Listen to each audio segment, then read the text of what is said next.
What's up, YouTube? This is Kim back again with another Relationships video. Today I have Miss ItzZoe and Nylan. They are here to go over some things with me on relationships.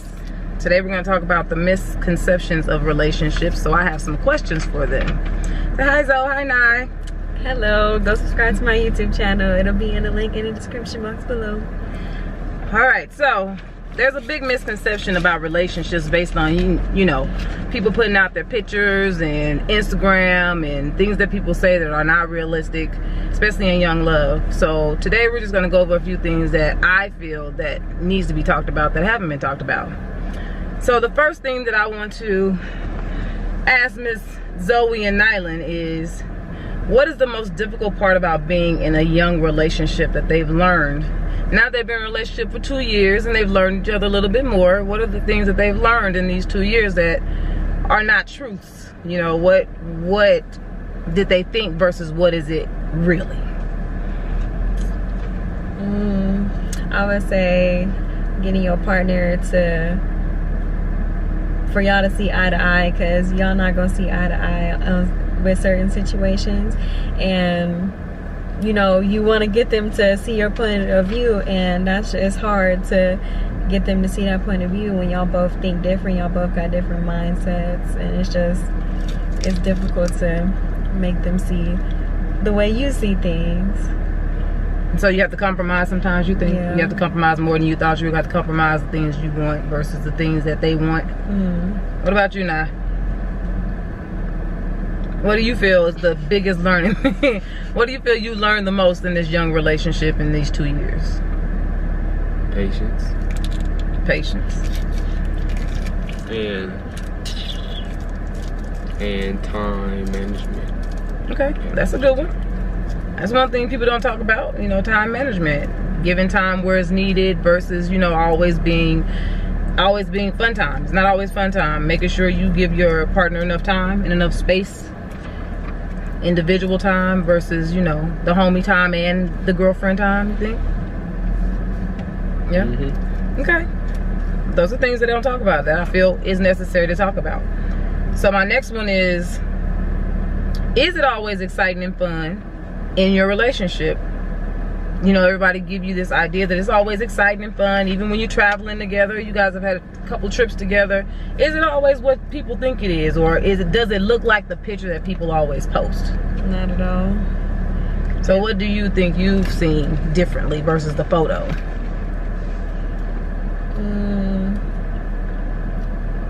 Well, everybody argues in a relationship regardless. You could be y'all could be in love completely, y'all could feel like y'all perfect for each other, but everybody's gonna have an argument, and sometimes they be little arguments, sometimes they be huge arguments, but it's not always butterflies and rainbows and gumdrops. Sometimes it's hard. It's work. It's hard, and then you just want to give up, but you love that other person, so you try to work it out, but it's not gonna always be easy. Yeah, I believe there's a lot of growing pains in relationships, being that, you know, especially when you start out young. Myself, I started out at 18 and I'm still with the same person 23 years later. So young love can be difficult, and people don't tell you that, and they make you feel like you're awkward when it's difficult. They make it seem like, oh, well, mine is perfect, you know, I'm doing everything, we're doing everything, we're good over here, when it's not always that way. People aren't always honest about that.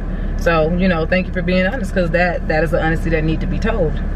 And what about you, Nylan? You know, it's a question again. Is it always exciting and fun? Does it always look like the picture that people post? Or is there something that, you know, that's underneath that picture that people don't share? No, especially as a boy, because I think no boy see themselves being tied down at a young age. They want to have fun and everything. You want to have fun, live your life, but you know, sometimes you got to be tied down. It's not going to be like that. But if you didn't want to get tied down, then you should have never got in a relationship in the first place. Well, I think that tied down can go two ways. You know, tied down doesn't necessarily mean just attached to you and I don't want to be. I think tied down can also be, you know, I'm in a committed relationships. Like a lot of these young dudes out here really think they pimping. They really think they out there doing the most. You know, they finding this girl, that girl. They're posting all these things about, you know, oh, this girl, I'm looking for a girl. I'm looking for this, I'm looking for that. You know, they're always looking for a girl, so they don't know how to settle down. You know, settling down is looked at as a bad thing in young love sometimes. Why you settle so, you know, why, girl, you too pretty to be settled right now. Yo, dude, you can find somebody else. You can be with anybody you want to be with, and people will feed you that because they want to promote you, you know, living the lifestyle they're living. But believe it or not, a lot of those people never end up in a committed relationship. Where they are right now sometimes end up being where they are later on, and you look back and be like, dude, you still ain't found nobody, you know. So I think it's a double fold. I don't think it's a bad thing to be in a relationship at a young age, although some people will think differently. You know, they'll tell you, you need to date, you need to do this and that. But in my experience, a lot of the people that I know that are still married started really young. They're high school sweethearts and they're still together. A lot of professionals marry their high school sweethearts and they're still together. So I think that, you know, thinking that it's always going to be exciting and fun, it's not. That's not real. You know, you're gonna always have your ups and downs. You both are growing so much, but people don't talk about it, so they make you feel like you're awkward. You're not awkward, you're normal. The people who don't talk about it are lying. They're putting up this persona trying to make it seem as if they're great and perfect, but they're not. And then when they break up, you sit and wonder like, dang, they was perfect together. Why they break up, right? Because they wasn't perfect. Right. No relationship is perfect. And when you think you're perfect, things go left. Things go all the way left. And then people don't understand it, so you feel more judged when, you know, you break up with somebody and now you feel judged. You're like, oh, everybody hating, everybody hating. They're not hating. You just put on this front so long that people now they really don't understand, well, what's going on with them. Like, I'm not trying to judge you, but based on what you were telling me yesterday, y'all was perfect. You know? Today y'all not together, y'all was perfect yesterday. How does that work? So another misconception that I think people give off is not the truth. So what hits your nerves the most being in a relationship? What do you say the main thing that hits your nerve that make you like, oh, I can't stand him sometimes? His attitude, for one. He got a real bad attitude. And his friends, his girlfriends. He got too many girlfriends. I think too many girlfriends for a boy to have. And not like, I'm talking about like friends that are girls. I think it needs to be a limit of how many friends that are girls that you have. And that really just makes me mad. Even though sometimes I'll be overthinking, but a lot of the time I don't be overthinking. I know what I'm talking about. But yeah. What about you, Nyla? What is the main thing that get on your nerves? Being in a relationship, what's the thing that sparks your nerve? That you never knew would spark a nerve? No, I knew what sparks my nerves. What sparks your nerves? First having dumb arguments over something that's not even happening. Okay. Over little insecurities that always happen. Insecurities always ruin relationships. That's one thing. I usually don't get mad, but I don't argue, so. Yeah, your personality is very chill where it makes people mad that you don't get mad. Like, why don't you care? You that kind? They will not argue, then you'll be quiet, and then I want to argue. Because you know I don't argue with nobody. So then when you decide not to argue, and they get quiet, now you want to argue because they're not arguing anymore. Yeah, because you know I don't argue, and you know the situation won't be that serious, or it's not what it seems like. So okay, getting accused of something that you're not doing. That's what I say. Because you know I don't do nothing to my girlfriends. But somebody wouldn't have to get accused if it wasn't nothing there to accuse them of. No, you can accuse somebody over anything. You don't have to have facts. You can just think. You can be use your emotions. No, just to accuse anybody. I think that all relationships, even in mine, I've had that situation where I felt slighted or I just felt uncomfortable. Like I said in my previous videos, sometimes things make you feel uncomfortable, and I don't have to have a necessary reason. It just does. It's just not something that I feel right about. My gut don't tell me this is right. So, you know, I like to eliminate what doesn't make me feel good. That's how I am as a person. You know, I try to be mindful of not eliminating the things that I don't feel good about without proof, but it's hard. Sometimes it gets hard because our emotions are what runs the majority of us. You know, most people run off emotions. It's not always logical. Sometimes our emotions get the best of us, and that's okay, you know. It's another growing pain. Emotions are real, and emotions are more real than reality sometimes, you know. I've walked in a room before and just seen my husband sitting next to somebody. I'm like, who is that? I don't like her and she needs to move. I don't know her. I don't even know if he know her. I don't even know if he said hi. I don't know if they just sit next to each other, but I know I don't like her. So because I don't like her, she needs to move or he needs to move, and why are you sitting there? And that's how I felt at times. But, you know, through time, I've learned that, okay, Kim, you might need to chill just a little bit. Even though I don't always chill. You know, sometimes I still just flare off. I try not to, but sometimes I do. And it's another misconception to believe that it's always just going to be my logic is saying, okay, go ask the question. No, it's not always that way. I'm just going to feel what I feel, you know. So, in a relationship, what would be your best advice to someone? Now that you've been in a relationship 2 years, you guys have started pretty young, you're learning, you're maturing a lot, you know. You don't understand how much you're maturing in a relationship with each other. You're actually growing to each other's ways. You're growing more into each other's ways. You're learning each other's ways, and you're actually adapting to one another, and you don't even realize it. You know, there's things that you guys do that you probably wouldn't do if you weren't together. There's things you guys say that you probably wouldn't say if you weren't together. You know, what do you feel would be the best advice to give someone who's looking for a relationship, wants to be in a relationship, whether it be young or, you know, mature people? You know, should it be a matter of putting pressure on each other as far as I want kids right now, you know, because I love him and I think because I love him, he should want to have kids with me. You know, a lot of these young girls want to have babies. And they think it's cute, they think it's fun until you actually get into it. And a lot of boys feel pressured. And girls too. Some guys want to keep a girl by getting her pregnant. You know, that's my girl forever. What do you feel about that? Go first. You go first. I got a lot. Just go. Let it out. No, you go. I like go last. So Zoe, what do you feel about a woman or a girl trying to force a guy into having a baby early? And then what do you say about these girls who's having babies to keep a guy or because they think it's cute?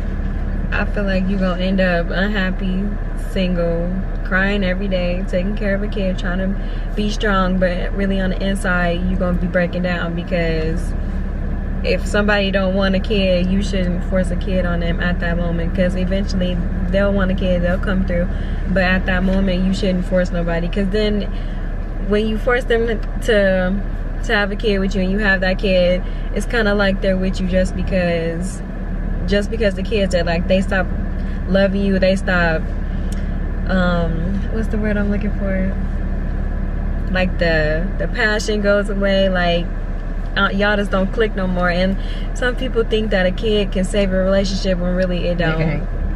It just makes the relationship worse. It could even end the relationship, and I just think that it's stupid. And if you go by that logic, you need help. I agree. I totally agree. What about you, Nyland? From a male's perspective, what do you think about the girl trap and the guy trap, this baby thing, and having a baby before the other person's ready? What do you think about it? A forced relationship will never work. And that's why I deal with everybody else's relationships. They always text me about their relationships. Gotta give the best advice. Having a baby, first of all, if you're not even ready, if you're not mentally ready for a kid or financially ready for a kid, that's just gonna put a strain on the relationship right there. You're not gonna be physically ready. And then if y'all don't got a bond that close, or y'all don't connect with each other as much, it's not gonna work, because when you want to go out or you want to have friends over, you're gonna be stressed all the time. Yeah. it's gonna be stressful the whole time. Just having a kid is way more stressful than just being in a relationship right now. It's not all cute. You gotta grow together before you can even put a baby in a situation, because y'all haven't grown together to even figure out each other's feelings, thoughts. You don't even know if you'll both be able to handle a baby together. Like, you might both not have patience. If you both don't have patience, that baby gonna be in trouble, you know? Right. It takes maturity to take care of another person, you know? It takes maturity. So today we got a chance to go look at some model homes. We did a family day out, model homes, looked at some really nice homes, you know, and a lot of people make it seem like it's really easy just, you know, moving out and doing your own thing, you know, but I feel like young couples need to have realistic goals for themselves, and they need to see the real life numbers behind the lifestyle that they want to live. You know, a lot of people are giving this, you know, fake idea of life online, making it seem like they're doing it to a certain degree where it's above everyone else, but some of them, you know, they're flossing things that aren't really theirs. So today we got to look at some model homes, and you know, we got to see the real numbers. And when we got to see the real numbers and we got to see the things that we really do want to achieve, what do you think now about the whole moving out with each other and getting you a place, and what kind of lifestyle you want to live?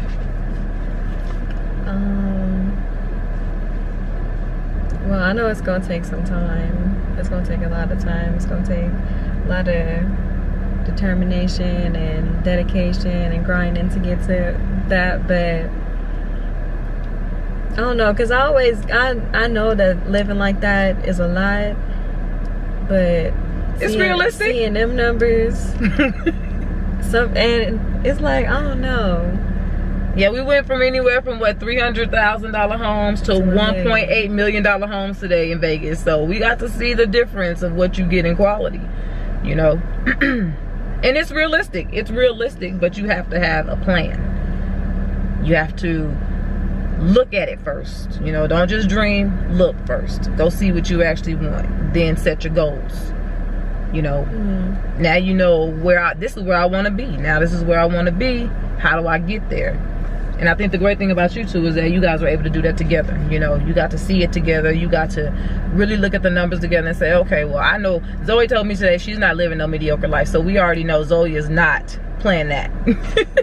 And Nylan also, you know, he don't want to live in an apartment, but he said he can deal with something that's not overly huge. But I already told him that I'm going to have a room in a house.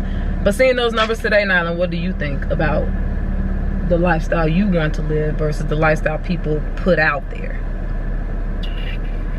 Do you think you want that big, huge house with, you know, the ability to say, I got it? Or what do you want for yourself?